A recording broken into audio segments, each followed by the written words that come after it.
4 ஆண்டுகளாக கோமாவில் இருக்கும் நடிகர் சத்யராஜின் மனைவி மகள் பகிர்ந்த உருக்கமான பதிவு.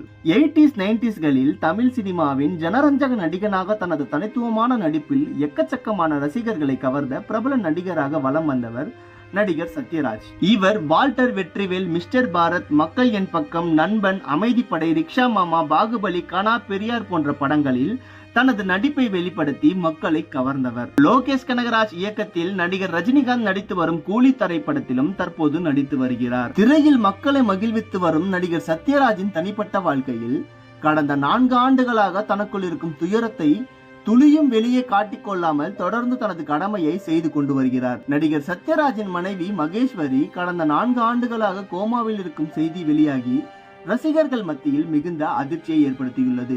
இது குறித்து அவரது மகள் திவ்யா சத்யராஜ் தனது சமூக வலைதள பக்கத்தில் உருக்கமான பதிவு ஒன்றை பகிர்ந்துள்ளார். அந்த பதிவில் அவர் கூறியது என்னவென்றால், என் அம்மா கடந்த 4 ஆண்டுகளாக கோமாவில் இருக்கிறார். அவருக்கு PEG டியூப் மூலமாகத்தான் உணவு கொடுக்கிறோம். நாங்கள் முழுவதுமாக உடைந்து விட்டோம். ஆனால் அவர் குணமடைவார் என்ற நம்பிக்கையோடு காத்திருக்கிறோம்.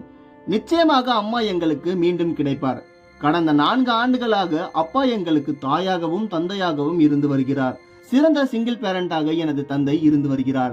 சில ஆண்டுகளுக்கு முன் அப்பாவின் அம்மா இறந்து விட்டார். அப்போது என் தந்தைக்கு நான் ஒரு சிங்கிள் மம்மாக உடனிருந்தேன்.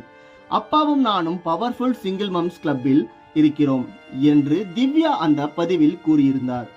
மூளையில் ஏற்பட்ட இரத்த கசிவு காரணமாக நடிகர் சத்யராஜின் மனைவி கோமாவில் இருப்பதாக கூறப்படுகிறது.